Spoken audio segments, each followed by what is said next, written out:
तो hi, welcome back to Wealth University. Start करने से पहले मैं बता दूं कि ई कॉमर्स का चैप्टर 1 आ गया है। बहुत बेसिक चैप्टर है, सिर्फ इंट्रोडक्शन है। फ्यूचर के अंदर हम सारे मेन टॉपिक्स के ऊपर कवर करेंगे कि कैसे तुम्हें एक प्रोडक्ट को चूज़ करना है, कहाँ से सप्लायर ढूंढना है, कैसे एड्स चलानी है, कैसे वो प्रोडक्ट सेल करना है। तो जिसको ई कॉमर्स के अंदर इंटरेस्ट है वो फटाफट जाके वो पहली वीडियो देख लो। बाकी हम स्टार्ट करते हैं आज का चौथा चैप्टर हमारा स्टॉक्स का, अंडरस्टैंडिंग टर्म्स। तो ये बहुत बेसिक चैप्टर रहेगा। स्टॉक मार्केट के अंदर जितने भी कॉमन टर्म्स यूज़ करते हैं लोग, हम उसके ऊपर बात करेंगे कि उनका क्या मतलब होता है। तो स्टार्ट करते हैं पहले बुलिश एंड बेयरिश। तो बुलिश नाम से पता लग रहा है कि एक बुल किसको रिप्रेजेंट करता है? पावर को, अटैक को। तो bullish means when a stock is in a positive trend. अगर स्टॉक अटैक कर रहा है ऊपर की तरफ, पॉजिटिव में है वो, तो हम उसको कहते हैं बुलिश मार्केट। दूसरा bearish means when stock is in a negative trend. अगर एक पर्टिकुलर स्टॉक का प्राइस या एक मार्केट का जो ट्रेंड है वो नेगेटिव, वो गिर ही जा रहा है स्टॉक का प्राइस, उसको हम कहेंगे बेरिश। ये बेरिश टर्म बहुत ज़्यादा यूज़ हुआ था कोविड के टाइम पे, जब बिटकॉइन फॉल हो गया था, पूरी स्टॉक मार्केट गिरने लगी थी। तब बहुत ज़्यादा आपने इंस्टाग्राम के ऊपर भी देखा होगा कि मार्केट बेरिश में है। और ये आजकल बुलिश बहुत चल रहा है कि 2024 बुलिश रहेगा, 2023 बुलिश था। तो बहुत ईजी टर्म्स है, इसके ऊपर ज़्यादा टाइम वेस्ट नहीं करते। नेक्स्ट आता है support, price level at which a stock tends to stop falling. तो अगर किसी ने कैंडल चार्ट्स देखी हो तो ऑब्जर्व करना, उसके अंदर एक पर्टिकुलर पॉइंट होता है जहाँ पे जब स्टॉक का प्राइस आता है तो उसको टच करके वो वापस से ऊपर चलने लग जाता है, वापस से वो ग्रो होता है, राइज करने लग जाता है। बट क्या होता है, जो ये लेवल होता है मे इवन एक्सपीरियंस अ बाउंस और अ अपवर्ड मूवमेंट। कंफर्म नहीं होता, बट हाँ मे इवन एक्सपीरियंस, या तो वो उसको बाउंस करके ऊपर जाएगा, या हो सकता है when the support is broken, अगर उसने ब्रेक कर दिया, उसको वहाँ से वो अपवर्ड मूवमेंट नहीं उसने करी, तो उसको हम कहेंगे ब्रेक डाउन। और अगर ब्रेक डाउन हो गया तो बहुत ज़्यादा चांसेस है कि स्टॉक का प्राइस एक नेगेटिव ट्रेंड की तरफ बढ़ जाएगा। अब सपोर्ट को समझने के लिए मैंने एक एग्जाम्पल यहाँ पे रखा है कि यहाँ से ये स्टॉक का प्राइस स्टार्ट हुआ, ऊपर गया, जैसे नीचे आया यहाँ पे 60 के ऊपर, जैसे ये 60 है, इसको टच करते ही फिर से ऊपर गया, नीचे नहीं जा रहा वो, फिर से ऊपर गया, यहाँ से आया नीचे, फिर से टच किया, फिर ऊपर गया, फिर नीचे आया, फिर ऊपर गया, फिर नीचे आया, फिर ऊपर गया।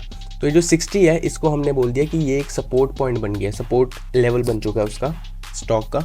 बट इन केस अगर ये जैसे नीचे आ रहा है यहाँ से, और अगर ये 60 को टच करके नीचे चले जाता है, तो उसको हम यहाँ पे बोल देंगे ब्रेक डाउन हो गया। तो ब्रेक डाउन, अब स्टॉक का जो प्राइस है, जो ट्रेंड है, वो नेगेटिव के अंदर बदल सकता है, बहुत ज़्यादा चांसेस है उसके। ठीक है, तो अब हम बढ़ते हैं नेक्स्ट के अंदर, रेजिस्टेंस। ये उसका एकदम ऑपोजिट ही हो गया, price level at which a stock tends to stop rising. For example stock already गिरा हुआ है और वो अब बढ़ने की कोशिश कर रहा है, प्राइस उसका ऑलरेडी गिर चुका है और अब वो बढ़ने की कोशिश कर रहा है। तो एक लेवल बनता है कैंडल चार्ट्स के अंदर, किसी ने अगर ध्यान से देखी हो तो एक लेवल बनेगा जिसके अंदर जैसे ही स्टॉक प्राइस उसको टच करेगा वो वापस नीचे गिर जाएगा, फिर से टच करेगा, फिर नीचे गिर जाएगा, फिर से टच करेगा। तो वो लेवल जो होगा वो स्टॉक के प्राइस को ऊपर जाने ही नहीं देगा।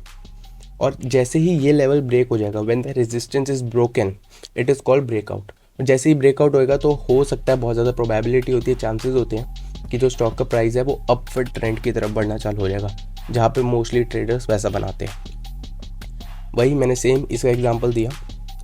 फॉर एग्जांपल यहाँ पे स्टॉक नीचे गिरना चालू हुआ, उठा, यहाँ पे उसने टच किया, फिर नीचे, फिर चालू हुआ, फिर उठा, फिर गिर गया, फिर ऊपर यहाँ पे गया, फिर गिर गया, फिर उठा, फिर गिर गया। अब जैसे 528 है इसका लेवल, फॉर एग्जांपल ये 528 को टच करता है और ये ऊपर चल जाता है, 529, 530 चले जाता है, तो इसको हम ब्रेकआउट कह सकते हैं। फॉल्स ब्रेकआउट भी होता है, बट हाँ अगर ब्रेकआउट लाइक रियल हुआ तो बहुत ज़्यादा चांसेस है कि मार्केट पॉजिटिव ट्रेंड की तरफ बढ़ जाएगा, उस पर्टिकुलर स्टॉक का प्राइस।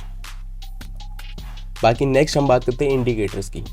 इंडिकेटर्स नाम से ही tools to make more informed decisions about buying और सेलिंग अ स्टॉक।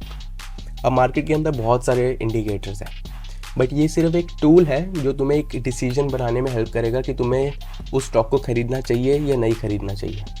अब इसका मतलब ये नहीं कि तुम 110% उसके ऊपर डिपेंड हो जाओ कि अगर इस इंडिकेटर ने बोल दिया कि ये स्टॉक खरीदना है तो तुम खरीदोगे ही खरीदो।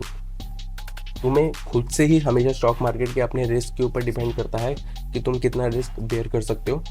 कभी भी इंडिकेटर्स के ऊपर 100% रिलाई मत हो जाना। इन दी एंड तुम्हारा ही डिसीजन है कि तुम्हें उस स्टॉक के अंदर इन्वेस्ट करना है या नहीं करना, बट हाँ ये तुम्हारी हेल्प ज़रूर कर सकते हैं। बाकी मैं इन फ्यूचर वीडियोस के अंदर बताऊंगा कुछ ऐसे 5 इंडिकेटर्स जिसके लाइक जो मेरे को बेसिकली बहुत ज़्यादा पर्सनली पसंद है और इजी भी है समझने में, ज़्यादा उनके अंदर कुछ रॉकेट साइंस भी नहीं है। तो वो इंडिकेटर्स मैं आने वाली वीडियोस के अंदर बताऊंगा जो तुम भी यूज़ कर सकते हो।